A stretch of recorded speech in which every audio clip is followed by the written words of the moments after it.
What's up, everybody? John Eric Poli here with My MMA News, and today's guest will be fighting at UFC Vegas 64 on November 5th. Pleased today to be joined by Johnny Muñoz. Johnny, thanks for being here, man. Appreciate the time.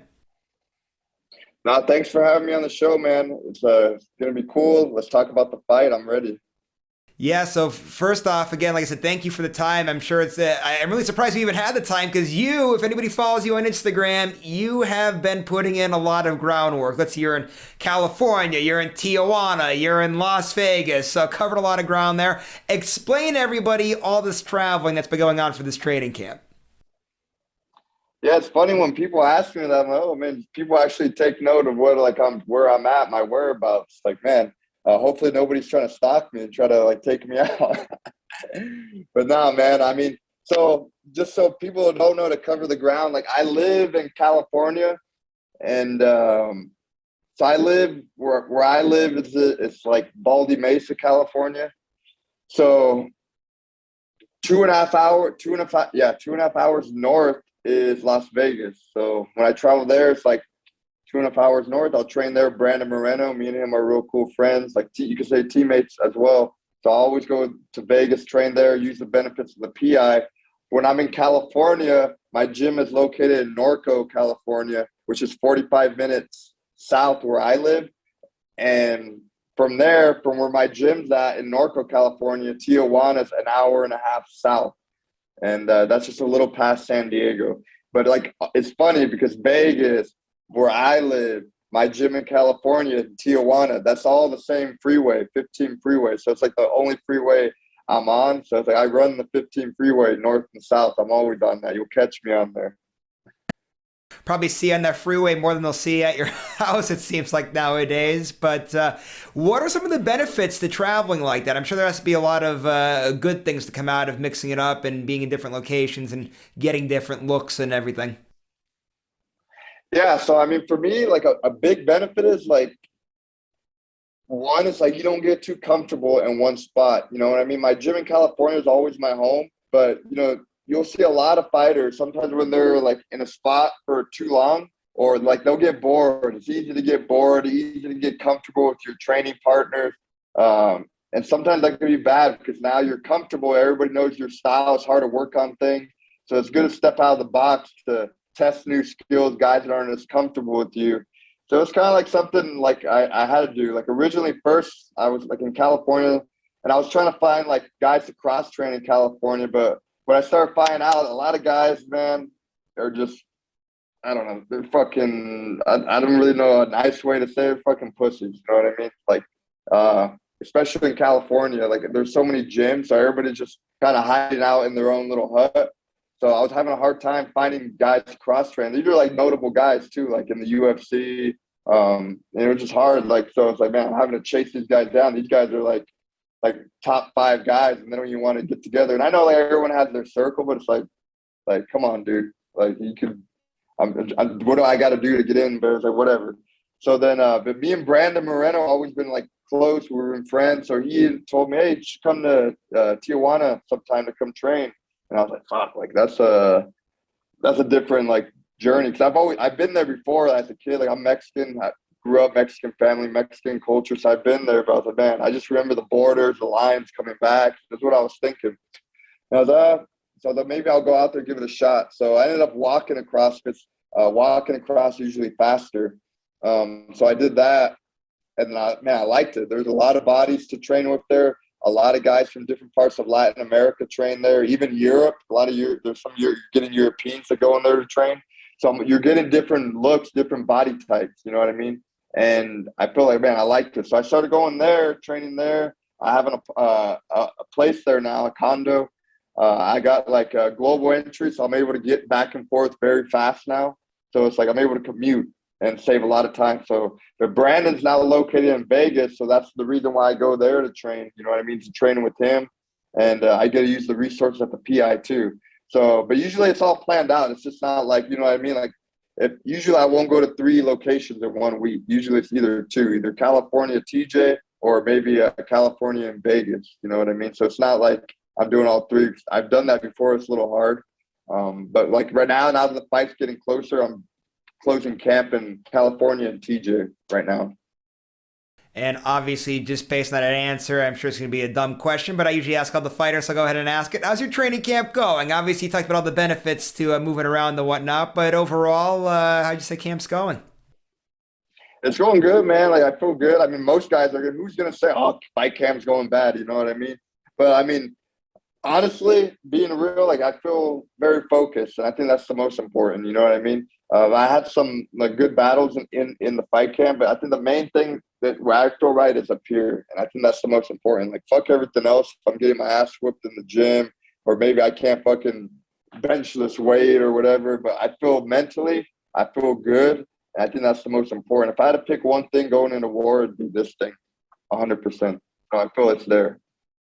And this is something that we talked about off air, so I'll go ahead and ask it now here in the whole interview process. You were mentioning talking about the whole mental side of the thing, and you actually believe that doing all this traveling and spending the time on the road and seeing all different people, that actually not only is a great benefit for you just as a fighter and seeing different looks, but it's also a great mental aspect as well, spending all this time on the road. Just talk about that a little bit. Yeah, so I feel it helps me because I'm able to process the training sessions. You know what I mean? I'm really able to just sit there and think, okay, what went right, what went wrong. There, I plan out my week. You know, I'm visualizing how the fight's gonna go.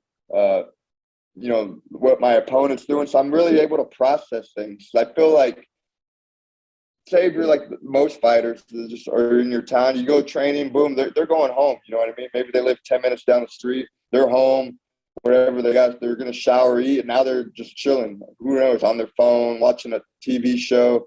So like, where are they finding the time to do that mental work? You know what I mean? Because I know a lot of guys that ain't doing it. I mean, it doesn't take a rocket scientist. I don't think most people put in the mental work. I think the top of the top are doing it for sure. But I think the most guys, most people in the UFC ain't doing it. So for me, I feel like when I'm on the road, I'm able to process everything, how the training sessions went. I could really sit and think about it. So like I said, when you're home, it's real easy to get distracted. You know what I mean? I don't know if people live alone. Maybe they got a wife, they got a kid, they got to tend to that. Or it's easy to get distracted on the phone. So when I'm on the road, you got to focus. You know what I mean? You're focused on driving. Otherwise, you're going to fucking crash. You know what I mean? So I'm focused on driving, but I'm also able to process and think how things went. You know what I mean? And I feel it helps it makes the drive like cooler, and I'm able to be productive as well. And I feel like training the mind is like a training session. So I feel like I'm putting it in the work when I'm driving.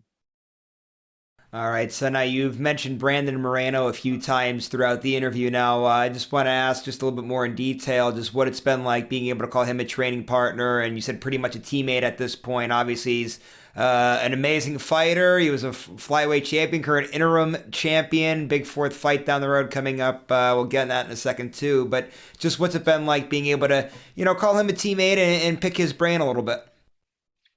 No, it's been good, man. Me and him, like, we've known each other years back, and but we just really started getting close when we started training together. Like, it was 2020, I think. Yeah, I think 2020 when we started like kind of training together. And but he's in Vegas full time now. So, but I go there to train with him. I feel like he helps me a lot. You know what I mean? Be in the room. He says I help him a lot too. So I mean that I guess that's cool too. But yeah, just being around somebody, a champion, he's a good person to train around. He brings a different energy to the room, very serious.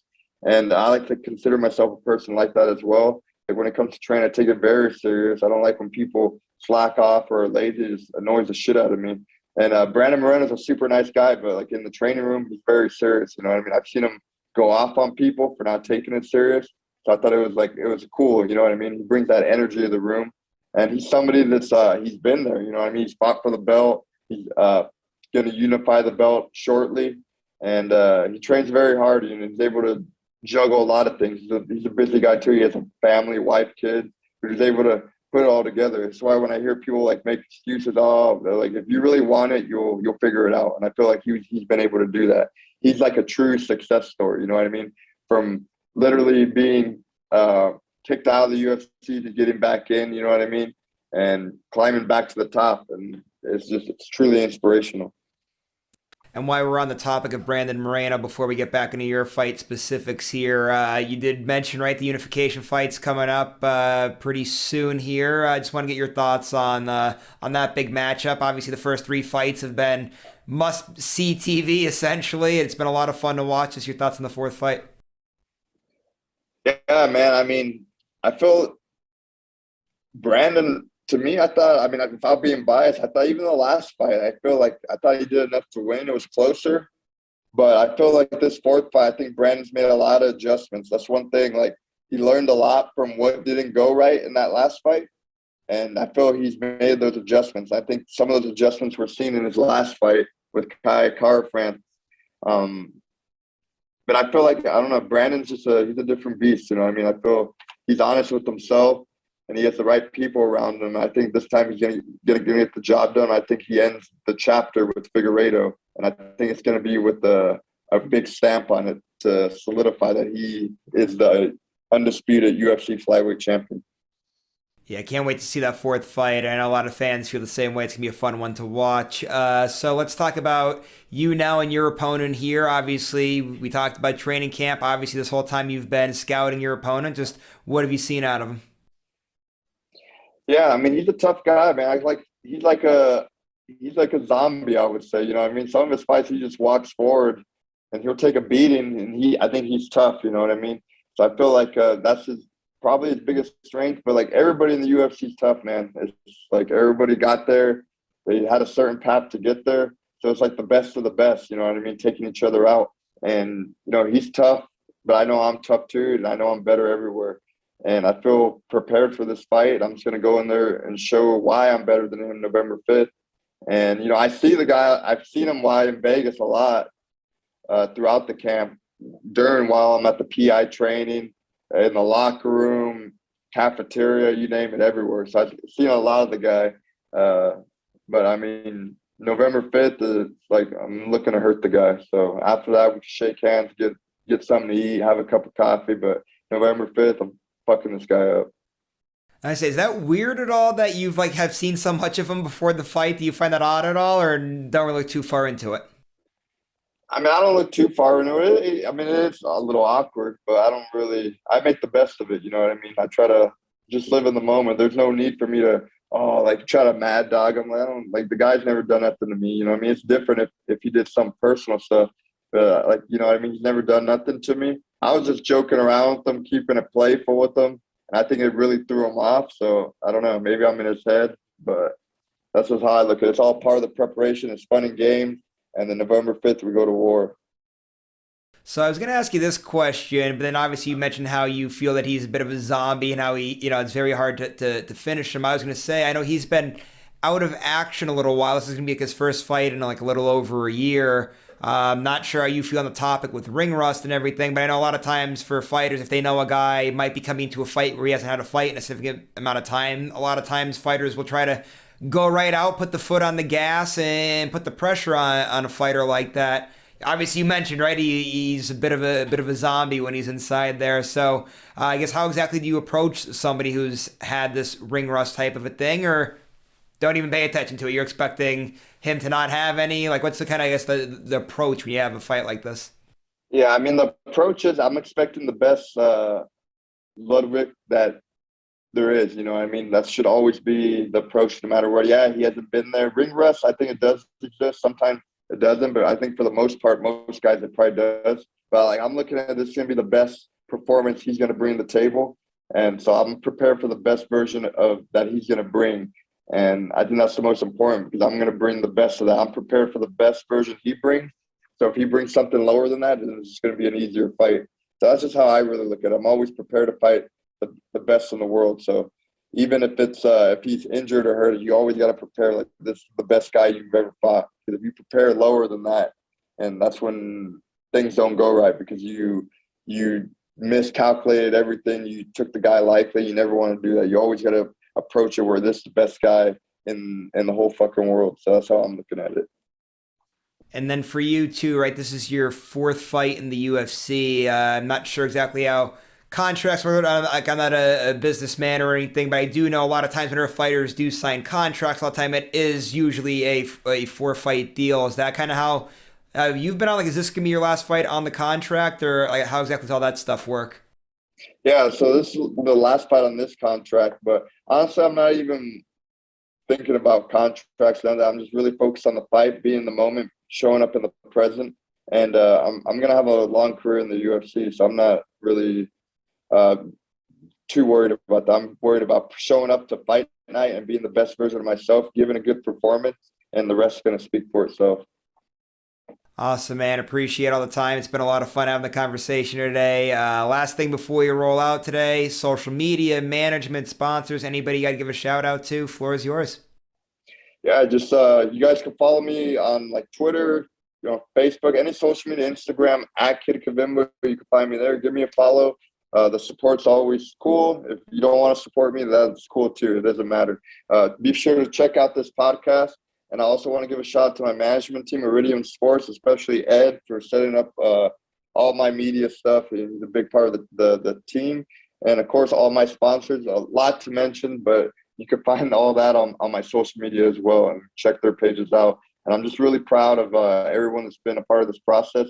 My team, Sequence, Entrum Gym, Brandon Moreno, my father, teammates, cousin, mom, sister. So I'm ready to showcase real art on November 5th. All right, Johnny, thanks so much for all the time, man. Really appreciate it. Gonna let you take off, and I have to get back down to Tijuana to finish up your next part of your training camp there. So, gonna let you take off. And again, thank you so much for all the time today. Really appreciate it. And I appreciate all the time that all the viewers gave today's interview. Please, if you like today's interview, make sure to go to the bottom, give this video a thumbs up, subscribe to this YouTube channel if you haven't done so already, and make sure you guys keep an eye out for MyMMAnews.com. We have great stuff that comes out, not only for myself, but all of my colleagues as well. So make sure you guys are checking out the work. Make sure you guys go to our social media pages as well. Give us a like and a follow on there as well. We'll see you later, everybody.